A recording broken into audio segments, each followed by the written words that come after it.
V dnešní době u spousty lidí můžeš vidět, jak si nastavili život tak, aby jim fungoval. Od ranních rutin po day in the life a mnohem dalšího. A aby jsem se k ním přidal, tak ti to ukážu i já. Nebo neukážu. Ukážu ti to v jiném videu. Dneska si pojďme povědět o tom, jak já jsem si dal život dohromady tak, aby mi fungoval, aby já jsem se v něm cítil sám sebou a skvěle. Tak jo, jdeme na to. Spousta lidí ti v dnešní době ukazuje svoje ranní rutiny a říkají ti vstávej ve 4, vstávej s budíkem, bez budíku, jak se ti chce. Já upřímně jsem zastáncem toho, vstávej v moment, kdy naspíš minimálně 7,5 hodiny. Ideálně 8, ale 7,5 už je taková doba, kdy si tvoje tělo opravdu odpočine. Jak tvoje tělo, tak i hlava potom během dne budou fungovat excelentně a když se kvalitně vyspíš, tak je to ten nejlepší základ dne. Já osobně teda jsem zastáncem toho, aby si se vzbudil v moment, kdy naspíš tolik času. Tudíž, dejme tomu, že je blbost, že jdeš spát v 10 a vstáváš ve 4. Za 6 hodin tvoje tělo nestihne tolik zregenerovat, ani tvoje mysl, jako za 8 hodin. Jsou tam určitý ty spánkové fáze, nejsem žádný spánkový expert, ale určitě jsi schopný si o tom zjistit něco daleko víc. Tudíž spánek je základ, přesto nic nejde. Ovšem já se teda držím takový rutinky, že raději chodím spát mezi 8 až 9 a vstávám ve 4. Za mě ideální čas na vstávání. Člověk jednoduše pak vstane, jde si zameditovat a tak dále. Tudíž spánek je ten nejdůležitější faktor dne. Podle toho se odvíjí naše energie, pocity, emoce, všechno, co během toho dne děláme. Když se blbě vyspíme, máme špatnou energii, náladu a tak dále. To určitě pozoruješ i sám na sobě. To je teda první věc. Kvalitní spánek je fakt základní. Pak na řadu po spánku přicházejí ty zdravé návyky.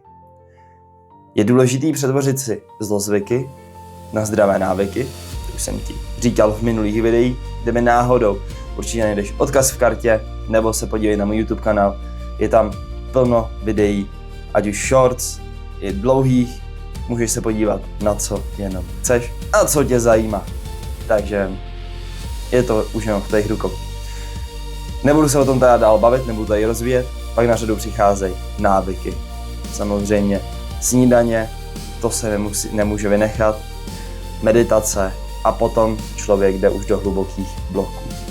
Tudíž moje ranní rutina se skládá z toho, že vstanu ve 4, půl hoďku si zamedituju, dám si snídani a potom už automaticky přecházím do hlubokých bloků.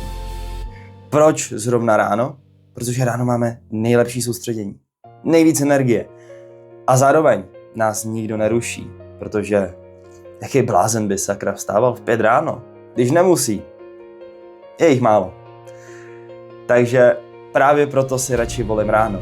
To je za mě pro produktivitu to nejlepší období. Jednoznačně si tam člověk udělá svoji práci, tudíž hluboký bloky, což znamená, že se soustředí 45 minut až hodinu, potom si dá nějakou pauzu a zase se soustředí na tu určitou práci, povinnosti. Dejme tomu, pro mě je to například střih videí, příprava náhledáků, potom natáčení a tak dále. Všechno spojené s tím. Nic víc.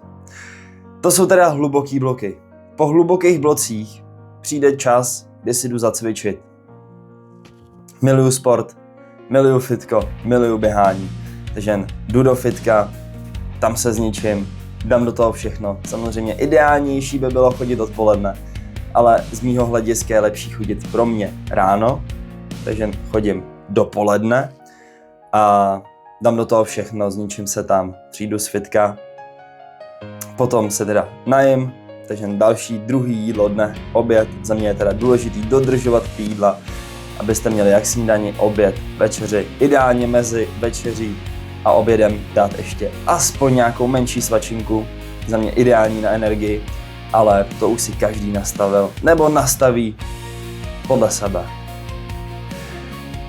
Pak tedy nastává ten moment, kdy člověk teda je po posilovně, po obědu a má čas. Například jdu na procházku, jdu nachodit minimálně 10 000 kroků, ideálně 15, záleží samozřejmě na počasí, na dni a tak dále. A potom, co přijdu z procházky, tak zase přichází na řadu hluboká práce. Protože aby člověk byl produktivní, tak musí si naplánovat celý svůj den tak, jak krásně.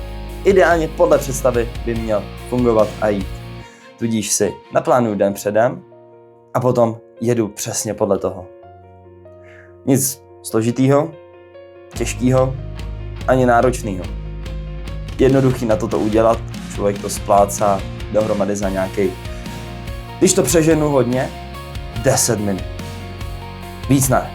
Víc opravdu ne.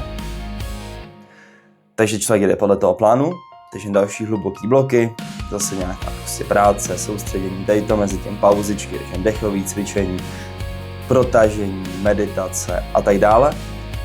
A potom už pomalu přilíváme do toho, kdy je večer, tudíž večeře, ideálně 2 až 3 hodiny před spánkem, aby žaludek nebyl zase tak přetížený, aby se mi líp spalo, trávilo a všechno. Potom samozřejmě noční rutinka. Večerní rutinka, noční rutinka, ať chce kdo, jak si tomu říká. Takže večerní rutinka. To je jakž takž prostý, tam dělám maximum, aby jsem zase zlepšil svůj spánek. Protože, jak už jsme si řekli na začátku, spánek je základem našeho dne. Když do toho chci dát naprostý maximum. Proto vezmu magnésko, ideálně hoďku až 2 před spaním, aby se mi líp spalo, aby jsem měl hlubší spánek.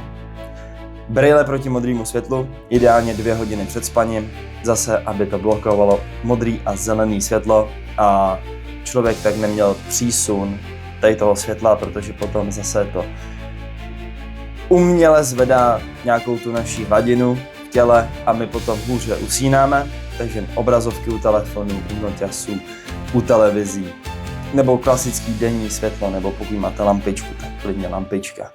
Jo. Ideálně je to teplý světlo, ale to už zase samozřejmě záleží na preferencích člověka. Takže brýle proti modrému světlu, meditace, jednoznačně, určitě nejde se tomu vyhnout před spaním, ideálně teda na posteli, tak aby potom člověk už hezky sklouznul a hnedka šel spát, protože potom člověk daleko líp a rychleji usne a má to spoustu benefitů, který jsme si řekli ve videu, který je tady nahoře v kartě. Takže se určitě na něj neváhejte jít podívat. To by byl teda celý můj den. Tak nějak z pohledu toho, co dělám, co nedělám. Určitě tam jsou detaily, které jsem vám tady ještě neřekl. Proto kdybyste mě chtěli poznat daleko víc, tak určitě neváhejte zavítat na sociální sítě, jako Instagram, TikTok a tak dále. Zanechte tady like, odběr, dolů do komentářů mi napište například vaši ranní rutinu, nebo celkovou rutinu, pokud chcete. A doufám, že jsem aspoň pro vás tady tím trošičku byl zase inspirací a že jsem se s váma aspoň trošičku víc zblížil a třeba najdeme společnou řeč. Pokud teda byste chtěli pokračovat dál se mnou, tak si můžete předplatit moji komunitu a jo, to by bylo všechno k tomu videu. Dneska žádný akční kroky, jenom se inspirujte, porovnejte si například, sepište si klidně plán dne, naplánujte si to, sepište si svoje zlozvyky, které děláte během dne, vyhněte se jim a takhle. Tak jo, to by bylo ode mě dneska naprosto všechno. Neváhejte mě sledovat na všech mých platformách a uvidíme se u příštího videa. Let's go!